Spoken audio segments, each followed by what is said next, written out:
Fidèles amis et internautes de Esaü Télévision, bonjour à vous, bon réveil matinal et bienvenue sur Fona Souba, votre rendez-vous matinal d'information et de divertissement sur Esaü Télévision. Très heureux de vous retrouver encore une fois ce matin, à suivre d'un instant à l'autre Boulou Info avec Elisabeth Iladia. Au sommet de ce matinal, la commune de Kouandé a mobilisé plus de 233 millions de francs CFA en 2023, un exploit à saluer par les populations lors de la réduction publique de comptes. En RDC, Félix Tshisekedi relance l'idée d'une réforme constitutionnelle et envisage un référendum pour consulter la population. En Côte d'Ivoire, la Cour des comptes inaugure son nouveau siège à Abidjan, symbole de son engagement pour la transparence financière. Dans la Minute Sport de ce matin, Abeille FC est sanctionné après des violences en Ligue Pro. ASEC Mimosa s'est imposé face à Jaraf en ouverture de la phase de groupe de la CAF. Le Bénin s'apprête à nouveau à participer à la Coupe féminine des Nations UFOA B U17 après Boulou Info et la Minute Sport de ce matin. On va poursuivre avec l'Assu Santé pour ce matin. Sylvie Dédéou nous donnera les conséquences des sucres cachés dans nos aliments. L'artiste du jour sera avec Elvik Ongbetowo. Pour ce matin, l'artiste qui est à l'honneur est Falso. Voilà le statut de Fona Souba de ce matin. On démarre sans plus tarder avec Boulou Info et la Minute Sport.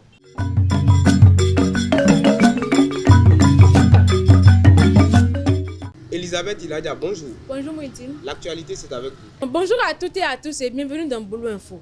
Le conseil communal de Kouandé, dirigé par le maire Didier Kouandé Sounou et son équipe, a tenu le 22 novembre son audience publique de reddition de comptes conformément à la constitution béninoise. Les ressources propres mobilisées en 2023 s'élèvent à 233 millions de francs CFA grâce aux efforts conjoints des services locaux et des responsables municipaux. Malgré ces avancées, des défis subsistent, notamment l'incivisme fiscal et le manque de collecteurs, poussant la commune à définir de nouveaux objectifs pour 2024. Par arrêt ministériel du 5 novembre 2024, la ministre Véronique Tanyi-Fodé a nommé Anis Gambari Adam, chef du département de la promotion de la femme et du genre à la direction générale des affaires sociales. Ancienne directrice départementale des affaires sociales et de la microfinance de la Donga, elle est reconnue pour son engagement en faveur de l'égalité des genres et de la cohésion sociale. Cette nouvelle responsabilité marque une étape importante dans son parcours dédié au développement inclusif et à l'émancipation des femmes. Lors de son déplacement dans la province du Tanganyika, le 26 novembre, le président Félix Tshisekedi a évoqué une réforme de la Constitution, précisant que le dernier mot reviendra au peuple par voie référendaire. C'est la troisième fois en un mois qu'il aborde ce sujet, insistant sur l'objectif de renforcer la protection du pays et non de briguer un troisième mandat. Une commission est attendue en 2025 pour examiner les options, tandis que l'opposition manifeste son désaccord face à cette initiative.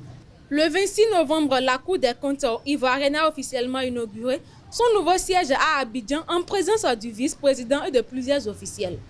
Kanvali Diomandé, président de l'institution, a salué ce bâtiment comme un symbole de maturité institutionnelle et de responsabilité envers les citoyens. Cet événement marque une étape importante pour le renforcement du contrôle des finances publiques et la promotion de la redevabilité en Côte d'Ivoire. C'est tout pour Boulou Info de ce matin. Merci de l'avoir suivi et à très vite. Merci à vous Elisabeth Iladia pour Boulou Info. À présent, chers internautes, on passe à Elvik Ongbetowo pour la Minute Sport.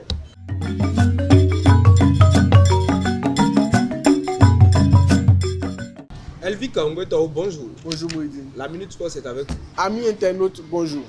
Abeille FC jouera ses deux prochains matchs loin de Tchaourou. Lors du match contre Dadje FC, qui s'est terminé sur un score de 2-1 en faveur de Dadje, des supporters d'Abeille ont lancé des projectiles sur un arbitre assistant à la 90e minute. Le match a été interrompu pendant plusieurs minutes avant de reprendre. En réponse, la COHC a décidé de délocaliser les deux prochains matchs à domicile d'Abeille FC. Après le tournoi qualificatif UFOA B de football scolaire tenu à Niamey, c'est au tour de la capitale ghanéenne Accra d'accueillir du 12 au 26 décembre 2024 la première édition de la Coupe féminine des Nations UFOA U17. A noter que la zone UFOA B est composée de 7 pays dont le Bénin. Les Amazones qui ont déjà eu un premier regroupement en vue des préparatifs des éliminatoires de la prochaine Coupe du Monde seront de la partie. En Ligue 1 nigériane, Les Remo Stars où Serge Obassa évolue ont pris le dessus sur Shooting Stars ce mercredi lors de la 14e journée de la première ligue nigériane, s'imposant avec autorité sur un score de 2-0. Après une trêve internationale, le gardien béninois a retrouvé une place de titulaire et a disputé l'intégralité de la rencontre, signant une nouvelle clean sheet. Et pour boucler la Minute Sport, ce même mercredi 27 novembre 2024, en ouverture de la phase de groupe de la Coupe de la Confédération CAF, ASEC Mimosas, où évolue Romaric Amoussa, s'est imposé par 2-0 face au club sénégalais Jaraf. C'est tout pour la Minute Sport. Merci à vous, Elvi Kaongbeto, pour la Minute Sport. Vous restez avec moi. À présent, chers internautes, j'invite au plateau Sylvie Dedeo pour l'astuce santé.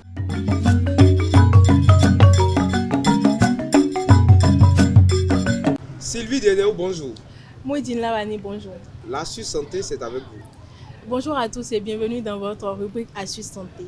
Saviez-vous que certains aliments salés comme les pizzas surgelées, le ketchup ou les chips contiennent en réalité beaucoup de sucre? Ces sucres cachés sont souvent ajoutés par les industriels pour améliorer le goût, préserver les aliments ou leur donner une texture plus attrayante. Ils se trouvent dans les produits courants comme les céréales du petit déjeuner, sauces, plats cuisinés, soupes, sodas et bien d'autres. Selon l'Organisation mondiale de la santé, il est conseillé de limiter les sucres ajoutés à moins de 10% de notre apport énergétique quotidien, soit environ 50 grammes ou 12 cuillères à café. Une consommation excessive de ces sucres peut entraîner prise de poids, obésité, résistance à l'insuline et maladies comme le diabète de type 2 ou les troubles cardiovasculaires. Ces aliments ultra transformés sont également associés à des troubles comme la dépression, l'anxiété et le déclin cognitif. Pour votre santé, privilégiez les aliments frais et lisez les étiquettes pour mieux repérer ces sucres cachés. C'est tout pour l'astuce santé d'aujourd'hui. Merci de m'avoir suivi et à bientôt. Merci à vous, Sylvie Dedeo, pour l'astuce santé. On retourne une fois encore avec Elvi Kaongbeto pour l'artiste du jour.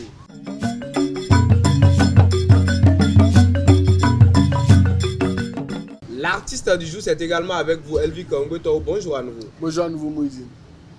Falso. De son vrai nom Moussa Kassouma Meyoul Fall, il est né le 5 avril 2005 à Parakou, dans le nord du Bénin. D'ethnie Mossi du Burkina Faso, il est le cadet d'une famille polygame. C'est à Nati-Tengou que va naître sa passion pour la musique, ville où il a grandi et a fait ses études. Initié par ses frères qui adoraient beaucoup la musique rap et en faisaient même, c'est en classe de 3e que Falso va se lancer dans la musique au sein du groupe nommé RSKP de La Rimon. Nominé plusieurs fois meilleur artiste de la ville par l'événement Nati Rap Lou, il remporta plusieurs trophées. Bien que ses parents soient des fervents de la religion musulmane et qu'il ne s'intéressait pas trop à la chose, notre jeune prodige a réussi grâce à son talent à rallier ses parents qui ont fini par adopter sa musique et le soutenaient depuis lors. En 2018, il sort son premier single solo intitulé Différence, un son qui a d'ailleurs cartonné dans tous les coins chauds de Nati-Tengou et qu'il a révélé au grand public. 2019 fut une année plus ou moins calme, mais très fructueuse en rencontre, car il fit la rencontre de Claudel Sunuka, alias Claudie Manadia, qui devient officiellement son manager en avril 2019, qui bosse depuis lors sur sa carrière et ses nouveaux projets. À la demande incessante de ses fans, il lance des séries de freestyle 1, 2 et 3 que vous pourrez d'ailleurs retrouver sur sa page YouTube. C'est tout pour l'artiste du jour. Merci à vous, Elvi Kaongbeto, une fois encore pour l'artiste du jour. À présent, chers internautes, on suit Parlons-en avec nos différents intervenants.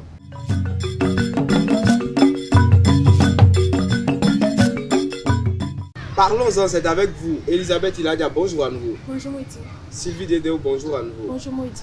Alors, chers internautes, le sujet de ce matin est le suivant. Les rapports sexuels peuvent-ils détruire une vie? Alors, d'entrée, je m'adresse à vous, Elisabeth.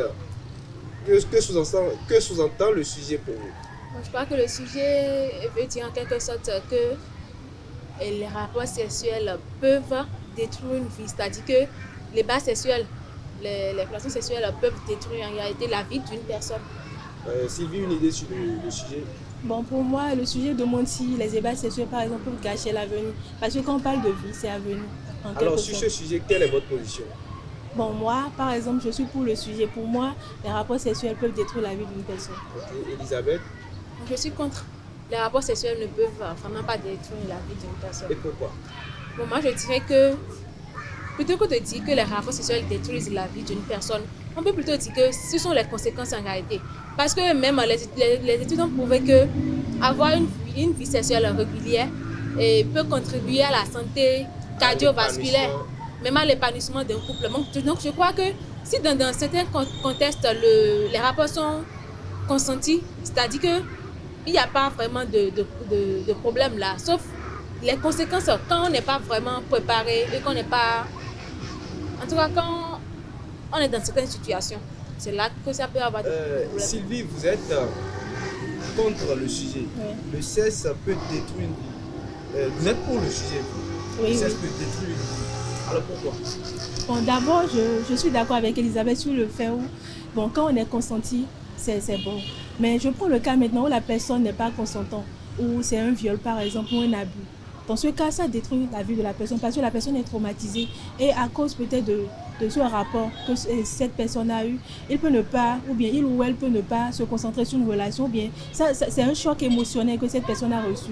Donc dans ce cas, ça peut détruire la vie de cette personne. Le sexe, dans ce cas, peut détruire la vie d'une personne. Elisabeth a dit, quand le sexe Consenti. Oui. Quand il y a le consentement, oui, entre deux jeunes et des- c'est consenti, ça oui, c'est des deux différent. côtés, Oui. le sexe, c'est une bonne chose. Oui. Voilà, il n'y a pas de conséquences. Mais il y a des fois où on va au sexe, même si on aime la tête de l'autre, on apprécie l'autre, et on veut vraiment aller au sexe avec cette personne, on regrette. On On fait regrette le compte. après. Mm, Bon, on moi, fait le compte. dans ce cas, peut-être, je dirais que peut-être qu'après les rapports sexuels, peut-être, et si c'est la femme qui regrette, je prends un peu le côté de la femme, si c'est peut-être la femme qui regrette après, peut-être qu'après les rapports sexuels, l'homme a commencé par manifester certains comportements qu'il n'avait pas avant. Des trucs comme ça. Sinon, je ne crois pas vraiment que deux personnes qui sont d'accord d'aller au sexe et puis soudainement vont commencer par regretter. Ils vont regretter pourquoi? Ils étaient d'accord, c'est leur choix, donc ils assument. Il y a Ça, de ces ça choses. peut arriver que la personne regrette après. Mais je ne pense pas que cela puisse détruire sa vie. Parce qu'au début, la personne était consentante, pardon. Et si la personne est consentante, il y a pas quelque chose là qui peut détruire sa vie. Ça peut être des regrets après, mais ça c'est beaucoup plus différent. Vous avez parlé du traumatisme, si je ne Oui. me trompe pas. Le regret, ça peut amener au traumatisme. Mais on se dira que la culpabilité, quoi. Je veux vraiment aller au sexe avec cette personne, mais je ne suis pas encore prêt. Parce que peut-être la personne, il insiste, ou bien je sens que cette personne est seule, il lui faut ce truc. Parce que par exemple, je prends un 4SM. Vous savez qu'une femme, c'est une seule fois qu'elle doit être déviergée dans toute sa vie. Maintenant, tu remets ta virginité, tu offres ta virginité à un homme gratuitement. Après, on regrette et est-ce que c'est pas une destruction de vie? Moi, je pense que, bon, si on n'est pas prêt, mieux vaut ne pas s'engager. Parce que le sexe, c'est quelque chose de sacré. Quand tu vois que tu n'es pas vraiment prête et que tu es dans une relation, que cette personne ne veut pas te comprendre, mieux vaut pour mettre fin à la relation carrément. Moi, c'est mon point de vue à moi quand même. Elisabeth, mais là, c'est pas que la personne te force. Tu compatis à la douleur de la personne. Quelle douleur! En réalité, Je suis avec lui depuis un bon moment, mais mieux vaut lui donner le sexe. bon, moi, je ne crois pas vraiment que c'est pas, en tout cas, et je le dis toujours, c'est pas, la durée ne détermine pas la relation d'une personne. Parce qu'en réalité, même si tu es avec ta personne depuis plus de 6 ans et que la personne fait tout pour toi et que tu te dis que tu n'es pas encore prête à aller avec la personne, vaut mieux ne pas y aller pour regretter après. Parce que même si tu te dis que, bon, je ne sais pas, pour une certaine mentalité ou bien tu veux récompenser, je ne sais pas, montrer ta gratitude, c'est pas un honneur Voilà. au sexe. Le sexe, c'est le plaisir de deux personnes. C'est pas comme un cadeau qu'on offre à quelqu'un, c'est même pas un cadeau. Donc, c'est même pas pour prouver ta reconnaissance à une personne que tu t'offres à la personne. Donc, en réalité, si quelqu'un le fait, si une fille peut-être ou un homme, je ne sais pas trop, si quelqu'un le fait, la personne va au sexe par reconnaissance ou bien pas pour prouver quelque chose à l'autre, la personne se détruit, s'auto-détruit lui-même, Amitié, elle-même. amitié 6 ans sans le cesse, passer du temps avec la personne 6 ans sans le cesse, est-ce que c'est pas un problème? Ça peut être un Amitié ou problème. relation? Ben, relation, je Ok. parle de la Oui, relation. ça peut être un problème. Sauf que si l'homme sait vraiment que et cette fille avec qui je suis maintenant, je suis prêt à m'engager avec elle, des trucs comme ça, et puis la fille te dit à chaque fois qu'elle n'est pas encore prête à aller au CES. Vaut mieux, si vous avez que vous êtes déjà là, vous avez au moins le minimum, vous pouvez vous engager. Et vous marier, c'est mieux. Au moins là maintenant, c'est légal et puis c'est pas contre les lois de la nature. Je suis toujours avec. Ou Oui. bien vous avez quelque Bon, chose à moi, rajouter? je vais dire quelque chose. 6 ans de relation, vous n'êtes pas encore engagé. Qu'est-ce qui vous empêche de vous marier alors? 6 ans, c'est beaucoup. 6 ans, Bon, c'est mais beaucoup. même si vous étiez en relation quand vous aviez peut-être 18 ans, 6 ans sur 18 ans, ça veut dire 24 ans. Qu'est-ce qui vous empêche de vous engager en étant marié, elle ne peut plus rien vous refuser parce que vous êtes déjà son mari officiel. Bien sûr, Elisabeth a dit en étant marié, on ne peut plus rien refuser. Même si. Même étant Bon, marié. non, je n'ai pas dit qu'il faut tout accepter. Mais en étant marié, peut-être qu'elle a peur, elle a besoin un peu, bon, comment... même quand elle est mariée, c'est ça? Non. En réalité, quand on est marié, Non, peut-être que la personne n'a pas confiance en toi. Et il se dit, ou bien elle se dit que si vous couchez ensemble, tu pourrais l'abandonner. Donc, Même en étant marié. non, je dis que vous êtes en relation. Quand elle te dit qu'elle n'est pas prête, peut-être que c'est à cause de ça qu'elle te dit qu'elle n'est pas prête. Ah Parce oui, qu'elle se dit que voilà. je vous aurais compris, mais Oui. je vais revenir sur un aspect. Elle a bien dit en étant mariée. Et il y a des fois, elle n'est Oui. pas prête. oui, Oui, par c'est exemple, vrai. pas que, bon, il y a dans certains couples que, et puis quand l'homme va peut-être approcher la femme, c'est pas tout le temps que la femme va dire oui.